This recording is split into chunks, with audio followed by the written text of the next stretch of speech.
ಕರ್ನಾಟಕದ ಎಲ್ಲಾ ವಕೀಲರಿಗೂ ನಮ್ಮ ಕಾನೂನು ಅಕಾಡೆಮಿ ಕಡೆಯಿಂದ ನಮಸ್ತೆ. ಸೊ ಇವತ್ತಿನ ವಿಡಿಯೋದಲ್ಲಿ ನೀವೆಲ್ಲ ಕ್ಲಿಕ್ ಮಾಡಿದಿರಾ ಹೋಮ್ ಪೇಜ್ ನೋಡ್ಬಿಟ್ಟು ಅಂತಂದ್ರೆ ಕ್ರಿಮಿನಲ್ ಲಾ ಟು BNSS ಅಂತ ಒಂದು ಹೊಸ ಕಾನೂನು ಲಾಗು ಆಗಿದೆ. ಸೊ ಅದು ನಿಮಗೆ ಸಿಲೆಬಸ್ಸಿಗೂ ಕೂಡ ಜಾರಿಗೆ ಬಂದಿದೆ. ಆಯ್ತಾ, 2024 ಅಲ್ಲಿ ನಿಮ್ಮ ಸಿಲೆಬಸ್ಸಿಗೆ ಜಾರಿಗೆ ಬಂದಿದೆ. 2023 ಅಲ್ಲಿ BNSS ಅಂತ ಒಂದು ಹೊಸ ಕಾನೂನು ಕೂಡ ಲಾಗು ಆಗಿದೆ. ಏನ್ ಸರ್ ಇದು ಫುಲ್ ಫಾರ್ಮ್ ಅಂತಂದ್ರೆ ಭಾರತೀಯ ನ್ಯಾಯ ಸುರಕ್ಷಾ ಸಂಹಿತಾ ಅಂತ ಕರೀತಾರೆ ಇದನ್ನು. 2023 ಬಿಲ್ ಪಾಸ್ ಆಗಿದೆ, ಕಂಪ್ಲೀಟ್ ಆಗಿ ಜಾರಿಗೆ ಕೂಡ ಬಂದಿದೆ. 2023 ಅಲ್ಲಿ ಜಾರಿಗೆ ಕೂಡ ಬಂದಿದೆ. ಸೊ ಈಗ ಈ ವಿಷಯನ ನಿಮಗೆ KSLU ಒಂದು ಸಬ್ಜೆಕ್ಟ್ ಆಗಿ ಇಡಲಾಗಿದೆ. ಸೊ ಓಕೆ, ಹಾಗಿದ್ದಲ್ಲಿ ಏನೇನು ಓದ್ಬೇಕಾಗುತ್ತೆ ಅನ್ನುವಂಥದ್ದು ನೀವು ನೋಡಿ. ನಿಮ್ಮ ಸಿಲೆಬಸ್ ಕಾಪಿ ನೀವು ಓಪನ್ ಮಾಡಿ ನೋಡಿದ್ರೆ ಇಷ್ಟೊಂದು ಜಾಸ್ತಿ ಕಾಣುತ್ತೆ. Unit 1, unit 2, unit 3, unit 4, unit 5 ಈ ತರ ನಿಮ್ಗೆ ಏನ್ ಮಾಡಿದ್ದಾರೆ ಅಂತಂದ್ರೆ ಕಂಪ್ಲೀಟ್ ಆಗಿ ಸಿಲೆಬಸ್ ನ ಕೊಟ್ಟಿದ್ದಾರೆ. ಇದು ಈ ರೀತಿ ನೋಡಿದ್ರೆ ಅರ್ಥ ಆಗೋದಿಲ್ಲ. ಒಂದು 5 ನಿಮಿಷ ನೀವು ಒಂದು 5 ರಿಂದ 6 ನಿಮಿಷ ನೋಡಿ, ನಾನು ಕಂಪ್ಲೀಟ್ ಆಗಿ ಅರ್ಥ ಮಾಡಿ ಹೇಳಿದ್ದೀನಿ. ಪ್ರತಿಯೊಂದು ಯೂನಿಟ್ ಕಂಪ್ಲೀಟ್ ಆಗಿ ಹೇಳ್ತೀನಿ. ಆಯ್ತಾ, ಜಸ್ಟ್ ಒಂದು 5-10 ಮಿನಿಟ್ಸ್ ಕೊಡಿ ಅಷ್ಟೇ. ಸಬ್ಜೆಕ್ಟ್ ನ ಹಿಡ್ತಾ ಸಿಕ್ಬಿಡುತ್ತೆ. ಒಂದ್ಸಲ ಸಬ್ಜೆಕ್ಟ್ ನ ಹಿಡ್ತಾ ಸಿಕ್ಕರೆ ಓದಕ್ ಕುಂತಾಗ ಈಸಿ ಆಗುತ್ತೆ. ಇದೇನು ಎಕ್ಸಾಮಿಗೆ ಬರುತ್ತಾ ಸಿಲೆಬಸ್ ಇಲ್ವಲ್ಲ ಬಿಡಿ, ಆ ರೀತಿ ಅಲ್ಲ. ಸಬ್ಜೆಕ್ಟ್ ಹಿಡ್ತಾ ಇಸ್ ಮೋಸ್ಟ್ ಇಂಪಾರ್ಟೆಂಟ್. ಆಯ್ತಾ, ಯಾವುದೇ ಒಂದು ಸಬ್ಜೆಕ್ಟ್ ಓದ್ಬೇಕಾದ್ರೆ ಅದ್ರದ್ದೊಂದು ಇಂಡೆಕ್ಸ್ ನ ನೋಡ್ಬೇಕು ಅಂತಾರೆ. ಆ ತರ ಜಸ್ಟ್ ಲೈಕ್ ಇಟ್ಸ್ ಇಂಡೆಕ್ಸ್ ನೋಡ್ಬೇಕು ಅನ್ಸಲ್ಲ, ಒಂದು ಸಬ್ಜೆಕ್ಟ್ ಕಂಪ್ಲೀಟ್ ಇಡ್ತಾ ಸಿಗುತ್ತೆ. ಬನ್ನಿ ಹಾಗಿದ್ದಲ್ಲಿ ಸ್ಟಾರ್ಟ್ ಮಾಡೋಣ. BNSS ಸಬ್ಜೆಕ್ಟ್ ನ ಸ್ಟಾರ್ಟ್ ಮಾಡೋಣ. ಕ್ರಿಮಿನಲ್ ಲಾ 2 ಅಂತ ಕರೀತಾರೆ. ಸರ್ ಕ್ರಿಮಿನಲ್ ಲಾ 1 ಯಾವುದು ಓದ್ಕೊಂಡು ಬಂದ್ರಲ್ವಾ? IPC ಓದಿದ್ರಿ ಹಳೆ ಸ್ಟೂಡೆಂಟ್ಸು. ನ್ಯೂ ಸ್ಟೂಡೆಂಟ್ಸು BNS ಓದ್ತಾ ಇದ್ದೀರಾ. ಭಾರತೀಯ ನ್ಯಾಯ ಸಂಹಿತೆ ಅದನ್ನ ಓದ್ತಾ ಇದ್ದೀರಾ. ನ್ಯಾಯ ಸಂಹಿತ ಅದನ್ನ ಓದ್ತಾ ಇದ್ದೀರಾ. ಓಕೆ, ಸೊ ಇದಿಷ್ಟು ಕ್ರಿಮಿನಲ್ ಲಾ 1. ಈಗ ಕ್ರಿಮಿನಲ್ ಲಾ 2 ಓದ್ತಾ ಇದ್ದ. ಅದ್ರಲ್ಲಿ ಯೂನಿಟ್ 1 ಅಲ್ಲಿ ಏನ್ ಕೊಟ್ಟಿದ್ದಾರೆ? ಆಬ್ವಿಯಸ್ಲಿ ಸಬ್ಜೆಕ್ಟ್ ನ ಇಂಟ್ರೊಡಕ್ಷನ್ ಫಸ್ಟ್ ಸ್ಟಾರ್ಟಿಂಗ್ ಇರುತ್ತೆ. ಕ್ರಿಮಿನಲ್ ಪ್ರೊಸೀಜರ್ ಅಂತಂದ್ರೆ ಏನು, ಹಂಗಂದ್ರೆ ಏನು, ಇಂಟ್ರೊಡಕ್ಷನ್ ಏನು ಅಂತ ಕೊಟ್ಟಿದ್ದಾರೆ. ಅದಾದ್ಮೇಲೆ ಸೈಲೆಂಟ್ ಫ್ಯೂಚರ್ಸ್ ಗಳು ಏನು, ಯಾವ್ದ್ರದ್ದು BNSS ನ ಸೈಲೆಂಟ್ ಫ್ಯೂಚರ್ಸ್ ಗಳು. ಸೈಲೆಂಟ್ ಫ್ಯೂಚರ್ಸ್ ಅಂತಾರೆ ಯಾವ ರೀತಿ ಅಂತಂದ್ರೆ ಪ್ರಮುಖ ಮುಖ್ಯ ಲಕ್ಷಣಗಳು ಏನೇನು ಅಂತ ಹೇಳಿ ಕೇಳಿದ್ದಾರೆ. ಅಂತ ವಿಷಯಗಳು ಓದ್ಬೇಕು ಅಂತ ಹೇಳಿದ್ದಾರೆ. ಸೊ ಅದಾದ್ಮೇಲೆ ಇನ್ಕ್ಲೂಡಿಂಗ್ ಕಾನ್ಸ್ಟಿಟ್ಯೂಷನಲ್ ಡೈಮೆನ್ಷನ್ ಕೂಡ ಓದಿ ಅಂತ ಹೇಳಿದ್ದಾರೆ. ಅದಾದ ಮೇಲೆ ಇದಿಷ್ಟರಲ್ಲಿ ಏನ್ ಹೇಳಿದ್ದಾರೆ ಅಂತಂದ್ರೆ ಸಮ್ ಡೆಫಿನೇಷನ್ಸ್ ಗಳ ಬಗ್ಗೆ ಮಾತಾಡಿದ್ದಾರೆ. ವರ್ಡ್ಸ್ ಗಳ ಡೆಫಿನೇಷನ್ಸ್ ಗಳು ಯಾವ್ದಾವ್ದು ಡೆಫಿನೇಷನ್ಸ್? ಬೇಲ್ ನ ಡೆಫಿನೇಷನ್, ಬೇಲ್ ಬಾಂಡ್ ಅಂದ್ರೆ ಏನು, ಆಮೇಲೆ ಆಡಿಯೋ ವಿಡಿಯೋ ಎಲೆಕ್ಟ್ರಾನಿಕ್ ಅಂದ್ರೆ ಏನು, ವಿಕ್ಟಿಮ್ ಅಂದ್ರೆ ಯಾರು, ಇನ್ವೆಸ್ಟಿಗೇಷನ್ ಅಂದ್ರೆ ಏನು, ಅದಾದ್ಮೇಲೆ ಆರ್ಗನೈಸೇಷನ್ ಅಂದ್ರೆ ಏನು, ಅದ್ರ ಫಂಕ್ಷನ್ ಏನು, ಡ್ಯೂಟೀಸ್ ಅಂಡ್ ಪವರ್ಸ್ ಗಳು ಹೇಗಿರುತ್ತೆ ಕೋರ್ಟ್ಸ್ ಗಳದ್ದು, ಪ್ರಾಸಿಕ್ಯೂಷನ್ ಅಂಡ್ ಪೊಲೀಸ್ ಗಳು ಯಾವ ರೀತಿ ಕೆಲಸ ಮಾಡ್ತಾರೆ ಅಂಡರ್ BNSS ಅನ್ನುವಂಥದ್ದನ್ನ. ಸೊ ಅದಾದ್ಮೇಲೆ ನೀವು ಜನರಲ್ ಆಗಿ ಕೇಳಿರುವಂತಹ ವಿಷಯಗಳು ನೀವು ಡಿಸ್ಕಸ್ ಮಾಡ್ತೀರಾ. FIR ಕೇಳಿದಿರಾ, ಫಸ್ಟ್ ಇನ್ಫಾರ್ಮೇಶನ್ ರಿಪೋರ್ಟ್ ಅಂತ. ಆಯ್ತಾ, ಅದು ಫಸ್ಟ್ ಇನ್ವೆಸ್ಟಿಗೇಷನ್ ರಿಪೋರ್ಟ್ ಅಲ್ಲ, ಫಸ್ಟ್ ಇನ್ಫಾರ್ಮೇಶನ್ ರಿಪೋರ್ಟ್ ಅಂತ. FIR ಪೊಲೀಸ್ ಸ್ಟೇಷನ್ ಅಲ್ಲಿ ಫಸ್ಟ್ ಇದನ್ನ ಫೈಲ್ ಮಾಡಿಕೊಂಡು ಇಲ್ಲಿಂದ ಇನ್ವೆಸ್ಟಿಗೇಷನ್ ಸ್ಟಾರ್ಟ್ ಮಾಡಿ ಆಮೇಲೆ ಚಾರ್ಜ್ ಶೀಟ್ ನ ಫೈಲ್ ಮಾಡಿ ಈ ಚಾರ್ಜ್ ಶೀಟ್ ಕೋರ್ಟಿಗೆ ಹೋಗಿ ಅಲ್ಲಿ ಟ್ರಯಲ್ ನಡೆದು ಆ ಟ್ರಯಲ್ ನಂತರ ಜಡ್ಜ್ಮೆಂಟ್ ಬಂದ ಆದ್ಮೇಲೆ ಅವನು ಅಕ್ವೈಟ್ ಅಲ್ಲ ಅಥವಾ ಪನಿಷ್ ಆದ್ನ ಏನ್ ಕತೆ ಅನ್ನುವಂಥದ್ದು ಗೊತ್ತಾಗುತ್ತೆ. ಇಲ್ಲಿ ಏನ್ ನಾನು ನಿಮಗೆ FIR ಇಂದ ಸ್ಟಾರ್ಟ್ ಮಾಡಿ ಅಪ್ ಟು ಜಡ್ಜ್ಮೆಂಟ್ ತನಕ ಹೇಳಿದೆ. ಈ ಕಂಪ್ಲೀಟ್ ಸ್ಟೋರಿನೇ 1 ರಿಂದ 5 ಯೂನಿಟ್ ತರ ಡಿವೈಡ್ ಮಾಡಿದ್ದಾರೆ. ಸೊ ಆಬ್ವಿಯಸ್ಲಿ 4ನೇ ಯೂನಿಟ್ ಅನ್ನು ಡಿವೈಡ್ ಮಾಡಿದ್ರೆ 5ನೇ ಯೂನಿಟ್ ಬೇರೆ ಆಕ್ಟ್ ಇಟ್ಟಿದ್ದಾರೆ. ಅರ್ಥ ಆಯ್ತಲ್ವಾ ನಿಮ್ಗೆ? ಸೊ ಇದಿಷ್ಟೇ ನಿಮ್ಮ BNSS ಆಕ್ಟ್ ಅಲ್ಲಿ ನೀವು ಮೇನ್ಲಿ ಓದೋದು. ಓಕೆ, FIR ಆಯ್ತು, ಒಂದು ಸ್ಟೋರಿ ತರ ತಗೊಂಡು ಹೋಗ್ತೇನೆ ನಾನು. ಕಂಪ್ಲೀಟ್ ಸಿಲೆಬಸ್ ಅನ್ನು ಸ್ಟೋರಿ ತರ ತಗೊಂಡು ಹೋಗ್ತೇನೆ. ಓಕೆ, FIR ಆಯ್ತು. FIR ಆದ್ಮೇಲೆ ಆಬ್ವಿಯಸ್ಲಿ ಇನ್ವೆಸ್ಟಿಗೇಷನ್ ಸ್ಟಾರ್ಟ್ ಆಗುತ್ತೆ. ಪ್ರಿಲಿಮಿನರಿ ಇನ್ಕ್ವೈರಿ ಸ್ಟಾರ್ಟ್ ಆಗುತ್ತೆ. ಕಂಪ್ಲೇಂಟ್ ಏನು, ಅರೆಸ್ಟ್ ಮಾಡ್ತಾರೆ, ಪ್ರೊಸೀಜರ್ ನ ನೋಡ್ತಾರೆ, ಸೇಫ್ ಗಾರ್ಡ್ ನ ನೋಡ್ತಾರೆ, ಪ್ರೊಕ್ಲೇಮಿನೇಷನ್ ಬಗ್ಗೆ ನೋಡ್ತಾರೆ, ಇನ್ಫಾರ್ಮೇಶನ್ ರಿಗಾರ್ಡಿಂಗ್ ಹೈಡಿಂಗ್ ಬಗ್ಗೆ ನೋಡ್ತಾರೆ. ಕನ್ನಡ ಮೀಡಿಯಂನವರಿಗೆ ಅಪರಾಧದ ಪ್ರಕ್ರಿಯೆ ಪರಿಚಯ ಮತ್ತು ಪ್ರಾಮುಖ್ಯತೆ ಬಗ್ಗೆ ಹೇಳಿದ್ದಾರೆ. ಸಾಂವಿಧಾನಿಕ ಆಯಾಮಗಳು ಏನ್ ಹೇಳುತ್ತೆ BNSS ಬಗ್ಗೆ ಅಂತ ಹೇಳಿದ್ದಾರೆ. ವ್ಯಾಖ್ಯಾನಗಳು, ಡೆಫಿನೇಷನ್ಸ್ ಗಳು ಯಾವ್ದಾದ್ರದ್ದು, ಜಾಮೀನಿಂದು, ಜಾಮೀನ್ ಬಾಂಡ್ ಬಾಂಡು, ಆಡಿಯೋ ವಿಡಿಯೋ ಬಗ್ಗೆ, ತನಿಖೆ ಅಂದ್ರೆ ಏನು, ಬಲಿಪಶು ಮೀನ್ಸ್ ವಿಕ್ಟಿಮ್ ಯಾರು, ಅವನು ಯಾರು ಅಂತ ಹೇಳಿ. ಅದಾದ್ಮೇಲೆ ಅದ್ರ ತನಿಖೆ ಅಂದ್ರೆ ಏನು ಅದನ್ನ ಅರ್ಥ ಮಾಡ್ಕೊಳ್ಳೋಕೋಸ್ಕರ ಇದು ಮಾಡ್ತಾರೆ. ಅದಾದ್ಮೇಲೆ ಪ್ರಥಮ ಮಾಹಿತಿ ವರದಿ ಅಂತ ಇರುತ್ತೆ ಕನ್ನಡದಲ್ಲಿ. ಆಯ್ತಾ, ಶೂನ್ಯ FIR, 0 FIR ಅಂತ ಕೇಳಿದಿರಾ? ನೀವು ಯಾವ ಜ್ಯೂರಿಡಿಕ್ಷನ್ ಅಲ್ಲಿ ಬರುತ್ತೆ, ಯಾವ ನ್ಯಾಯಾಧಿಕಾರದಲ್ಲಿ ಬರುತ್ತೆ, ವ್ಯಾಪ್ತಿಯಲ್ಲಿ ಬರುತ್ತೆ, ನ್ಯಾಯಾಧಿಕಾರ ವ್ಯಾಪ್ತಿಯಲ್ಲಿ ಅಲ್ಲೇ ಮಾಡ್ಬೇಕಂತೇನಿಲ್ಲ. 0 FIR ನ ಇದರಲ್ಲಿ ತುಂಬಾ ಚೆನ್ನಾಗಿ ಕೊಟ್ಟಿದ್ದಾರೆ. BNSS ಅಲ್ಲಿ ಮಾಡಬಹುದು ಅಂತ ಅದ್ರ ಬಗ್ಗೆ ಇದೆ. ಆಮೇಲೆ ವಿಚಾರಣೆ ಬಗ್ಗೆ ಇದೆ, ದೂರಿನ ಬಗ್ಗೆ ಇದೆ, ಸುರಕ್ಷತೆ ಕ್ರಮಗಳ ಬಗ್ಗೆ ಇದೆ, ಬಂಧಿತ ವ್ಯಕ್ತಿಗೆ ಸಂಬಂಧಿಸಿದ ಮಾಹಿತಿ ಬಗ್ಗೆ ಇದೆ. ಇಂತಹ ವಿಷಯಗಳನ್ನು ಯೂನಿಟ್ 1 ಅಲ್ಲಿ ಕಲಿತೀರಾ. ಓಕೆ, ಯೂನಿಟ್ 1 ಕಲ್ತ್ಕೊಂಡ್ರಿ, ಯೂನಿಟ್ ಗೆ ಬಂದ್ರಿ. ಯೂನಿಟ್ 1 ಅಲ್ಲಿ ಏನಾಯ್ತು? ಯೂನಿಟ್ 1 ಅಲ್ಲಿ ಒಂದು ಬೇಸಿಕ್ ಇಂಟ್ರೊಡಕ್ಷನ್ ಕಲ್ತ್ಕೊಂಡ್ ಬಂದ್ರಿ. ಬೇಸಿಕ್ ಇಂಟ್ರೊಡಕ್ಷನ್ ಆಗಿದ ತಕ್ಷಣ ನೆಕ್ಸ್ಟ್ FIR ನ ಕಲ್ತ್ರಿ, ಇನ್ವೆಸ್ಟಿಗೇಷನ್ ನ ಏನು ಅಂತ ಕಲ್ತ್ರಿ, ಅರೆಸ್ಟ್ ಅಂದ್ರೆ ಏನು ಅಂತ ಕಲ್ತ್ರಿ. ನೆಕ್ಸ್ಟ್ ಈಗ ಪ್ರೋಸೆಸ್ ಬರ್ಬೇಕಲ್ವಾ?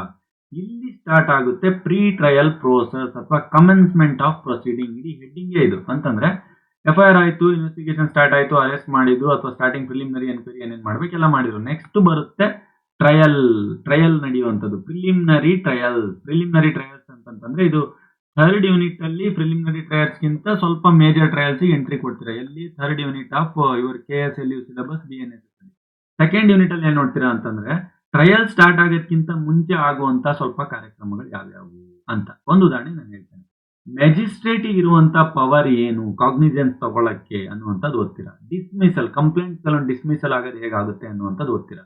ಕಮೆನ್ಸ್ಮೆಂಟ್ ಆಫ್ ಪ್ರೊಸೀಡಿಂಗ್ಸ್ ಗಳು ಯಾವ ರೀತಿ ಪ್ರಾರಂಭ ಪ್ರಕ್ರಿಯೆ ಆಗುತ್ತೆ ಅನ್ನುವಂಥದ್ದು ಓದ್ತೀರಾ. ಫ್ರೇಮಿಂಗ್ ಆಫ್ ಚಾರ್ಜಸ್ ಗಳನ್ನ ಯಾವ ರೀತಿ ಫ್ರೇಮ್ ಮಾಡ್ತಾರೆ, ಯಾವ್ಯಾವ ಚಾರ್ಜಸ್ ಗಳನ್ನು ಫ್ರೇಮ್ ಮಾಡಬೇಕು, ಇನ್ವೆಸ್ಟಿಗೇಷನ್ ಮಾಡಿದಾಗ ಏನ್ ಸೀಕ್ರೆಟ್ ಚಾರ್ಜಸ್ ಗಳನ್ನು ಫ್ರೇಮ್ ಮಾಡಬೇಕು, ಏನ್ ಮಾಡಬಾರ್ದು ಅನ್ನುವಂಥದ್ದನ್ನ ಓದ್ತೀರಾ.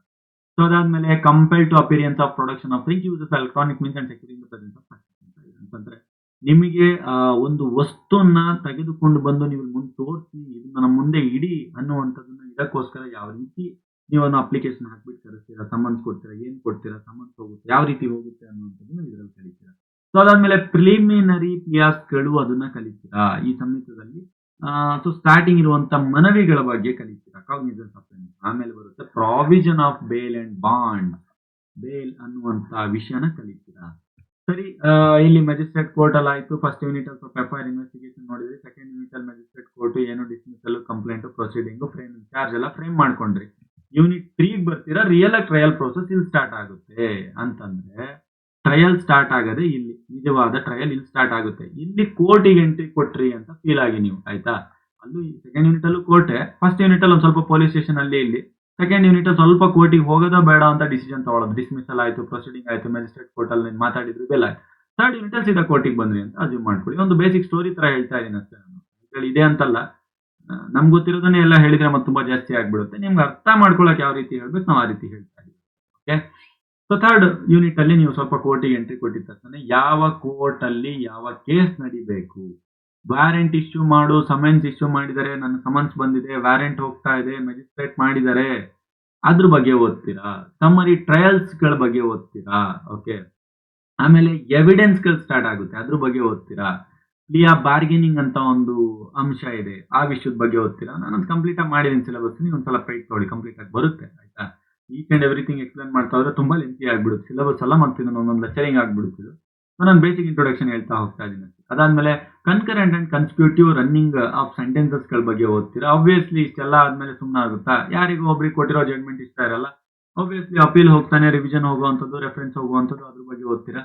ಆಮೇಲೆ security for keeping of the good behaviour, it's a very very very important question ಎಕ್ಸಾಮಿಗೆ. ಓಕೆ, ಸೊ ಅದ್ರ ಬಗ್ಗೆ ಓದ್ತೀರಾ. ಮೇಂಟೆನೆನ್ಸ್, ಆಯ್ತಾ? ಹಳೆ CRPC ಅಲ್ಲಿ 125 128 ಯಾರು ಸರ್ ಮೇಂಟೆನೆನ್ಸ್? ಇದು ಹೆಂಡತಿಗೆ ಮೇಂಟೆನೆನ್ಸ್, ಮಕ್ಕಳಿಗೆ ಮೇಂಟೆನೆನ್ಸ್, ತಂದೆ ತಾಯಿಗೆ ಮೇಂಟೆನೆನ್ಸ್, ಡೈವರ್ಸ್ ಗಿವರ್ಸ್ ಆದಾಗೆಲ್ಲ ಕೊಡ್ತಾರಲ್ಲ ಮೇಂಟೆನೆನ್ಸ್, ಆ ಟೈಮಲ್ಲಿ. ಅಥವಾ ಅಪ್ಪ ಅಮ್ಮನೂ ಕೂಡ ಮೇಂಟೆನೆನ್ಸ್ ಕ್ಲೇಮ್ ಮಾಡಬಹುದು, ಸಮ್ ಅವರು ನೋಡ್ಕೊಳ್ತಾ ಇಲ್ಲ ಅಂದಾಗ. ಸೊ ಇಂಥವೆಲ್ಲ ಸಿಚುವೇಶನ್ಸ್ ಗಳು ಬರುತ್ತೆ ಮೇಂಟೆನೆನ್ಸ್ ಬಗ್ಗೆ. ಆ ವಿಷಯನ ನಿಮ್ಮ ಯೂನಿಟ್ 3 ಅಲ್ಲಿ ಓದ್ತೀರಾ. ಸರಿ, ಈಗ ಯೂನಿಟ್ 4 ಗೆ ಬಂದೆ. ಯೂನಿಟ್ 3 ಅಲ್ಲಿ ಮುಗಿದೋಯ್ತು. ಯೂನಿಟ್ 3 ಅಲ್ಲೆಲ್ಲ ಕೋರ್ಟು ಕೇಸು ನಡೀತಾ ಇದೆ. ಫಸ್ಟ್ ಅಲ್ಲಿ ಯೂನಿಟ್ 1 ಅಲ್ಲಿ ಏನೇನಾಗಿತ್ತು ಒಂದ್ ಸ್ವಲ್ಪ ಮತ್ತೆ ಸ್ಟೋರಿ ವೈಸ್ ತಗೊಂಡ್ತಾ ಬರೋಣ. ತುಂಬಾ ಚೆನ್ನಾಗಿದೆ. ಸಬ್ಜೆಕ್ಟ್ ಮಜವಾಗಿ ತಗೊಳ್ಳಿ, ಆಯ್ತಾ? ತುಂಬಾ ಹೆವಿಯಾಗಿ ತಗೊಳ್ಳಿ. ಸಬ್ಜೆಕ್ಟ್ 1 ಅಲ್ಲಿ ಸ್ವಲ್ಪ, ಯೂನಿಟ್ 1 ಅಲ್ಲಿ ಪೊಲೀಸ್ ಸ್ಟೇಷನ್ ಅಲ್ಲಿ ಇಲ್ಲಿ ಇದ್ವಿ ಸರ್. ಸೆಕೆಂಡ್ ಯೂನಿಟ್ ಅಲ್ಲಿ ತಗೊಂಡ್ ಬಂದ್ ಮ್ಯಾಜಿಸ್ಟ್ರೇಟ್ ಕೋರ್ಟ್ ಹತ್ರ ನಿಲ್ಸಿದ್ವಿ, ಹೌದು ತಗೋಬೇಕಿಲ್ಲ ಅಂತ ಕಂಪ್ಲೇಂಟ್ ಅಲ್ಲಿ ಇದ್ವಿ. ಥರ್ಡ್ ಯೂನಿಟ್ ಅಲ್ಲಿ ಹೌದು ಕೋರ್ಟಿಗೆ ಅಡ್ಮಿಟ್ ಆಯ್ತು, ಕೋರ್ಟ್ ಅಲ್ಲಿ ಏನೇನು ನಡೆಯುತ್ತೆ, ಅಪೀಲ್ ಗಿಪೀಲ್ ಎಲ್ಲ ಪ್ರೊಸೀಜರ್ ನೋಡಿದ್ವಿ. ಫೋರ್ತ್ ಅಲ್ಲಿ ಯೂನಿಟ್ ಅಲ್ಲಿ ಬಂದ್ವಿ ಸರ್. ಈಗ ಫೋರ್ತ್ ಯೂನಿಟ್ ಅಲ್ಲಿ ಏನಿದೆ, ಫೈನಲ್ ಜಡ್ಮೆಂಟ್ ಅಲ್ವಾ? ಇಷ್ಟೆಲ್ಲ ಆದ್ಮೇಲೆ ಇನ್ನೇನ್ ಬರುತ್ತೆ? ಜಡ್ಮೆಂಟ್ ಬರುತ್ತೆ. ಮತ್ತಿನ್ನೇನಿದೆ? ಜಡ್ಮೆಂಟ್ ಆಗಲ್ವಾ? ಟ್ರಾನ್ಸ್ಫರ್ ಆಫ್ ಕೇಸ, ಒಂದ್ ಕಡೆಯಿಂದ ಇನ್ನೊಂದ್ ಕಡೆ ಟ್ರಾನ್ಸ್ಫರ್, ವರ್ಗಾವಣೆ ಆಗುತ್ತೆ. ಟ್ರಾನ್ಸ್ಫರ್ ಸರಿ, ಏನೋ ಒಂದು ಆಗಿದೆ, ಈಗ ಆರ್ಡರ್ ಕೊಟ್ಟಿದ್ದಾರೆ, ಅದ್ರದ್ದು ಎಕ್ಸಿಕ್ಯೂಷನ್ ಆಗ್ಬೇಕಲ್ವಾ? ಅದ್ರದ್ದು ಎಕ್ಸಿಕ್ಯೂಷನ್ ಆಗುತ್ತೆ. ಸಸ್ಪೆನ್ಷನ್, ರಿಮೆನ್ಷನ್, ಅವೆಲ್ಲ ಬಗ್ಗೆ ಮಾತಾಡ್ತೀರಾ. ಆಮೇಲೆ ಪ್ರಾಪರ್ಟಿ ಡಿಸ್ಪೋಸಲ್ ಮಾಡೋದ್ರ ಬಗ್ಗೆ ಮಾತಾಡ್ತೀರಾ, ಆಯ್ತಾ? ಯಾವ್ಯಾವ ಪ್ರಾಪರ್ಟಿಗಳನ್ನ ಅಟ್ಯಾಚ್ಮೆಂಟ್ ತಗೊಂಡಿರ್ತಾರೆ ಅದನ್ನ ಡಿಸ್ಪೋಸ್ ಮಾಡೋದು, ಯಾರಿಗೆ ಕೊಡ್ಸೋ ಅಂತದ್ದು, ಇದ್ರ ಬಗ್ಗೆ ಮಾತಾಡುತ್ತೆ.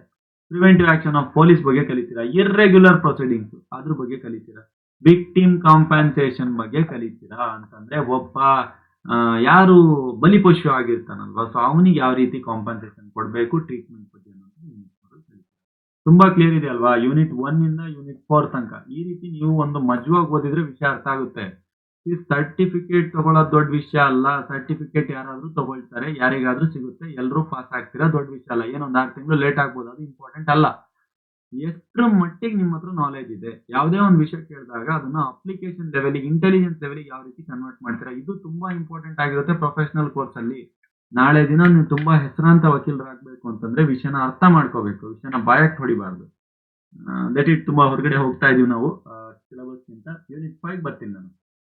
ಓಕೆ, ಯೂನಿಟ್ 5 ನಾನು ಎಂಟ್ರಿ ಕೊಟ್ಟೆ ಅಂತಂದ್ರೆ ಯೂನಿಟ್ 5 ದಲ್ಲಿ ನಿಮಗೆ ಸ್ವಲ್ಪ ಬೇರೆ ಆಕ್ಟ್ ಬರುತ್ತೆ. ಯೂನಿಟ್ 1 ಇಂದ ಯೂನಿಟ್ 4 ತನಕ BNSS ಬಗ್ಗೆ ಓದ್ತೀರಾ. ಯೂನಿಟ್ 5 ಎಂಟ್ರಿ ಕೊಟ್ರೆ juvenile justice and probation of offender ಬಗ್ಗೆ ಓದ್ತೀರಾ. ಜುವೆನಲ್ ಜಸ್ಟಿಸ್ ಬಗ್ಗೆ ಒಂದು ಆಕ್ಟ್ ಬಂದಿದೆ 2015 ನಲ್ಲಿ.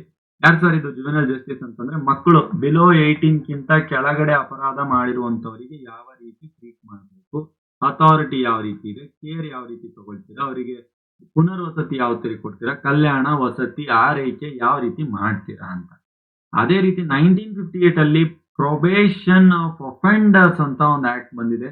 ಸಿಂಪಲ್ ಆಗಿದೆ, ಆಯ್ತಾ? ಇದನ್ನು ಕೂಡ ಓದ್ತೀರಾ. 5th ಯೂನಿಟ್ ಅಲ್ಲಿ ಈ ವಿಷಯಗಳು ಓದ್ತೀರಾ. ಇಲ್ಲಿಗೆ ನಿಮ್ಮ BNSS ಸಬ್ಜೆಕ್ಟ್ ನ ಬೇಸಿಕ್ ಇಂಟ್ರೊಡಕ್ಷನ್ ಓವರ್ ಆಗುತ್ತೆ.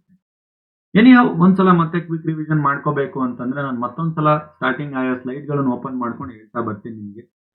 ಇವತ್ತಿನ ವಿಡಿಯೋದಲ್ಲಿ ನಾವು ನೋಡಿದ್ದೇನು ಅಂತಂತಂದ್ರೆ, ಒಂದು ಕ್ರಿಮಿನಲ್ ಲಾ 2 ಸಿಲೆಬಸ್ ಅಲ್ಲಿ ಸಿಲೆಬಸ್ ಕಾಪಿನ ನೋಡಿದ್ವಿ. ಅದಾದ್ಮೇಲೆ ನೆಕ್ಸ್ಟ್ ನಾವು ಎಂಟ್ರಿ ಕೊಟ್ವಿ, ಯೂನಿಟ್ 1 ನೋಡಿದ್ವಿ. ಯೂನಿಟ್ 1 ಅಲ್ಲಿ ಏನೇನು ಬರುತ್ತೆ, basic introduction, definition, audio, video, bail ಅಂದ್ರೆ ಏನು, ಎಲ್ಲ ನೋಡ್ತೀವಿ ಅಂತ. FIR ಅಂದ್ರೆ ಏನು ಅಂತ ನೋಡಿದ್ವಿ. ಯೂನಿಟ್ 2 ಮೆಜಿಸ್ಟ್ರೇಟ್ ಹತ್ರ ಬಂದ್ಬಿಟ್ಟು ಓಕೆನಾ, ನಾಟ್ ಓಕೆನಾ, ಅಥವಾ ಕಂಪ್ಲೇಂಟ್ ತಗೋಬಹುದಾ, ಪ್ರೊಸೀಡಿಂಗ್ ಯಾವ ತರ ನಡಿಬೇಕು, ಚಾರ್ಜ್ ಯಾವ ತರ ಮಾಡಬೇಕು, ಅಪಿರಿಯನ್ಸ್ ಆಫ್ ಪ್ರೊಡಕ್ಷನ್ ಯಾವ ತರ ಇರುತ್ತೆ, ಬೇಲ್ ಬಾಂಡ್ಸ್ ಅಂದ್ರೆ ಏನು ಅಂತ ನೋಡಿದ್ವಿ. ಯೂನಿಟ್ 3 ಅಲ್ಲಿ ಪ್ರೋಸೆಸ್ ಆಫ್ ಟ್ರಯಲ್, ಇದು ಟ್ರಯಲ್ ಪ್ರೋಸೆಸ್ ಸ್ಟಾರ್ಟ್ ಆಯ್ತು. ಟ್ರಯಲ್ ಪ್ರೋಸೆಸ್ ಅಂದ್ರೆ ಕೋರ್ಟ್ ಅಲ್ಲಿ ಕೇಸ್ ನಡೀತಾ ಇದೆ ಅಂತ ಅರ್ಥ. ಯಾವ ಸೆಷನ್ ಅಲ್ಲಿ ನಡಿಬೇಕು, ವಾರೆಂಟು, ಸಮನ್ಸು, ಕೇಸಸ್ ಯಾವ ರೀತಿ ನಡೆಯುತ್ತೆ, ಎವಿಡೆನ್ಸ್ ಅಂದ್ರೆ ಏನು, ಅದಾದ್ಮೇಲೆ ನಿಮಗೆ concurrent and consecutive running of sentences ಹೇಗಿರುತ್ತೆ, ಅಪೀಲ್, ರಿವಿಷನ್, ಸೆಕ್ಯೂರಿಟಿ, ಫೀಸ್ ಅನ್ನ ಮೇಂಟೈನ್ ಮಾಡಬೇಕಾದ್ರೆ ಹೇಗೆ, ಲಾಸ್ಟ್ನೇ ಪಾಯಿಂಟ್ ಮೇಂಟೆನೆನ್ಸ್ ಬಗ್ಗೆ ಓದಿದ್ವಿ. ಯೂನಿಟ್ 4 ಬಂದ್ರೆ ಜಡ್ಜ್ಮೆಂಟ್, ಟ್ರಾನ್ಸ್ಫರ್ ಆಫ್ ಕೇಸಸ್ ಗಳ ಬಗ್ಗೆ, disposal of property, regular proceeding, victim compensation ಬಗ್ಗೆ ಓದಿದ್ವಿ. ಯೂನಿಟ್ 4 ತನಕ BNSS ಆಯ್ತು. ಯೂನಿಟ್ 5 ಎಂಟ್ರಿ ಕೊಟ್ರೆ 2 ಆಕ್ಟ್ ಓದ್ತೀವಿ. ಜುವೆನಲ್ ಜಸ್ಟಿಸ್ ಆಕ್ಟ್ 1, ಇನ್ನೊಂದು ಪ್ರೊಬೇಷನ್ ಆಫ್ ಅಫೆಂಡರ್ ಆಕ್ಟ್ ಇನ್ನೊಂದು. ಇವೆರಡನ್ನ ನಾವು ಯೂನಿಟ್ 5 ಅಲ್ಲಿ ಓದ್ತೀವಿ. ಸರ್ ಇದಿಷ್ಟೆಲ್ಲ ಹೇಳಿದ್ರಿ, ಇದರಲ್ಲಿ ಡೆಪ್ತ್ ನೀವೇನ್ ಬಿಡಲ್ವಾ ಯೂಟ್ಯೂಬ್ ಅಲ್ಲಿ? ಇಲ್ಲ, ಯೂಟ್ಯೂಬ್ ಅಲ್ಲಿ ನಾವು ಇನ್ನೂ ಕೂಡ ಡೆಪ್ತ್ ಅಲ್ಲಿ ಬಿಡಲ್ಲ, ಇದು ಪೇಯ್ಡ್ ಇದೆ. ಸೊ ಅದಕ್ಕೋಸ್ಕರ ನೀವು ಏನಾದ್ರು ತಗೋಬೇಕು ಅಂತಂದ್ರೆ ಪೇಯ್ಡ್ ಸಬ್ಸ್ಕ್ರಿಪ್ಷನ್ ತೆಗೆದುಕೊಳ್ಬೇಕಾಗುತ್ತೆ. ಈ ಇಮೇಜನ್ನ ಎಲ್ಲರೂ ಕೂಡ ನೋಡೇ ಇರ್ತೀರಾ. ನಮ್ಮ ಕಾನೂನು ಅಕಾಡೆಮಿ ನಾವು ಕೊಟ್ಟಿರುವಂತ ಒಂದು ಬ್ರ್ಯಾಂಡಿಂಗ್ ಮಾರ್ಕೆಟಿಂಗ್ ಇಮೇಜ್ ನೋಡಿರ್ತೀರಾ. ಸೊ ಇದರಲ್ಲಿ 3rd ಸೆಮ್ಗೆ ಎಲ್ಲಾ ಸೆಮ್ಗಳ ಸಿಲೆಬಸ್ ಅವೈಲೇಬಲ್ ಇದೆ. 5th ಸೆಮ್ಗೆ ಲಾ ಸಬ್ಜೆಕ್ಟ್ ಗಳೆಲ್ಲ ಅವೈಲೇಬಲ್ ಇದೆ. ಬ್ಯಾಕ್ಲಾಗ್ ಸಬ್ಜೆಕ್ಟ್ ಗಳೆಲ್ಲ ಇದೆ. ಎನಿಯೋ ಒಂದ್ಸಲ ಕಾಲ್ ಮಾಡ್ಕೊಳ್ಳಿ, ಎನ್ಕ್ವೈರಿ ಮಾಡಿ, ಎಲ್ಲಾ ಫೆಸಿಲಿಟಿಗಳು ಸಿಗುತ್ತೆ. ಪಾಸ್ ಮಾಡಿ ನೋಡಿ. ನಮ್ಮ ಎಲ್ಲಾ ಗ್ರೂಪ್ಸ್ ಗಳಲ್ಲಿ ನಾವೆಲ್ಲ ಸರ್ಕ್ಯುಲೇಟ್ ಮಾಡಿದೀವಿ, ಯೂಟ್ಯೂಬ್ ಅಲ್ಲೂ ಸರ್ಕ್ಯುಲೇಟ್ ಮಾಡಿದೀವಿ.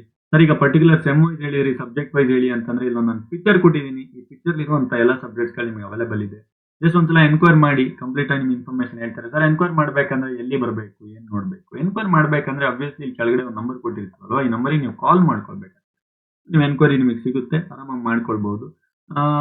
ಇದು ಸಬ್ಜೆಕ್ಟ್ಸ್ ಲೇಬರ್ ಲಾ 2 ಅನ್ನುವಂಥದ್ದು ಎಲ್ಲಿದೆ ಅಂತಂದ್ರೆ, ಈ ಲೇಬರ್ ಲಾ 2 ಅನ್ನುವಂಥ ಸಬ್ಜೆಕ್ಟ್ಸ್ ನಿಮ್ಗೆ 3rd ಸೆಮಿಸ್ಟರ್ ಅಲ್ಲಿ ಇದೆ.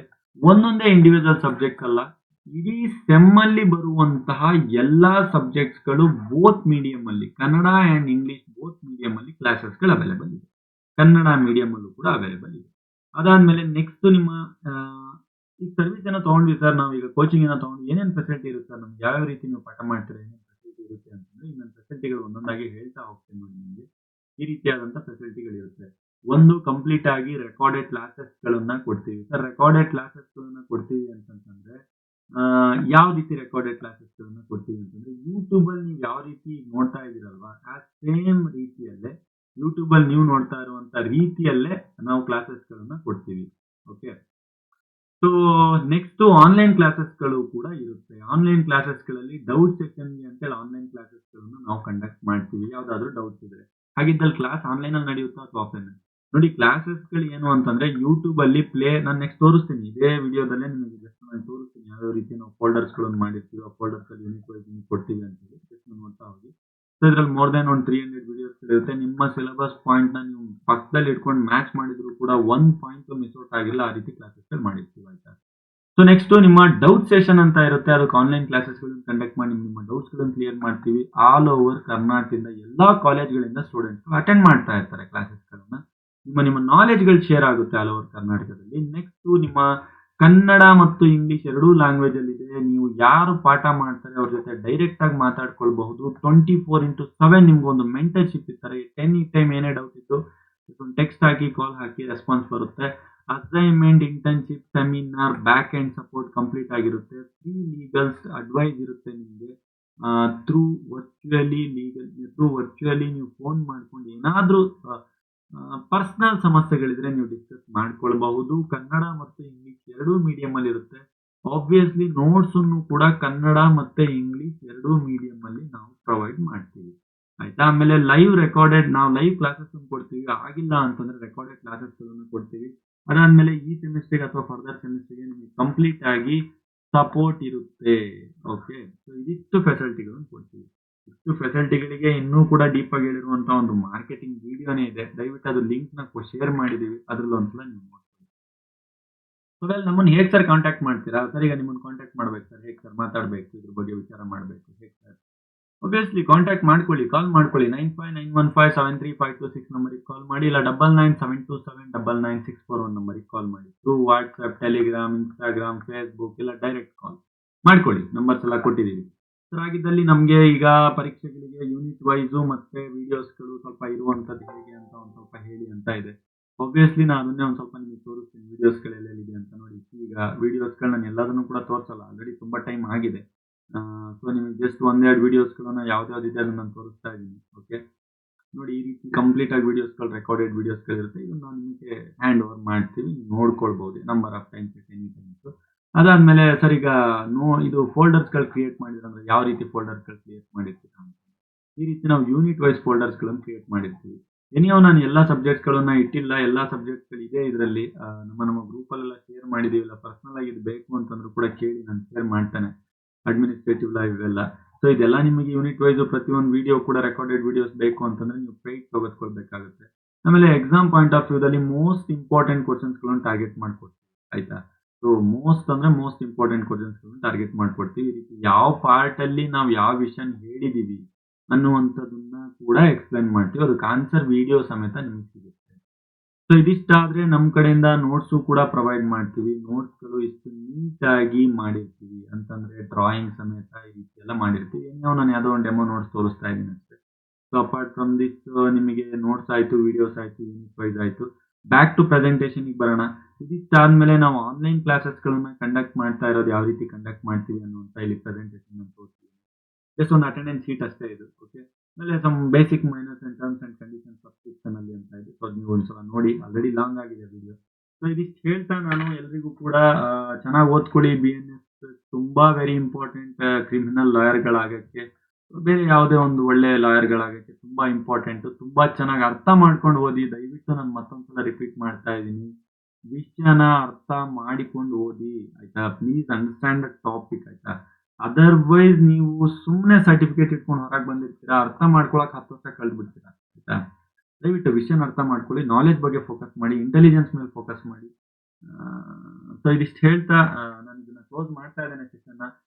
ದಯವಿಟ್ಟು ನಿಮ್ಗೆ ಏನಾದರೂ ಸೇರ್ಕೋಬೇಕು ಅಂತ ಅನ್ಸಿದ್ರೆ ಕೋಚಿಂಗಿಗೆ ಈ ನಂಬರ್ಸ್ಗಳಿಗೆ ಕಾಲ್ ಮಾಡಿ. Thank you very much from ನಮ್ಮ ಕಾನೂನು ಅಕಾಡೆಮಿ. Best of luck for your all exams. Thank you.